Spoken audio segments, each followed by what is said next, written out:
再嚟多次，人們總是同情對自己沒有威脅的人，太完美啦！完美映照事實。十字星衝，不同情弱者，難道同情競爭者和強者？完美映照啊！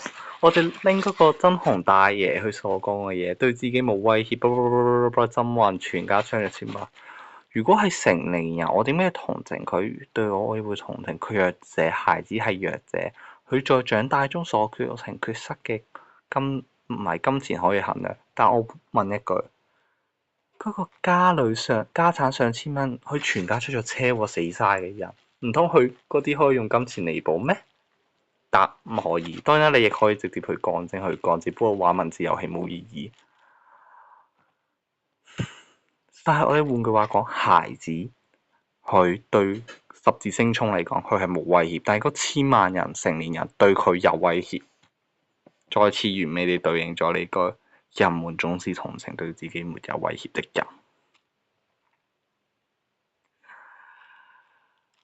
所以話就係太完美啦呢一句。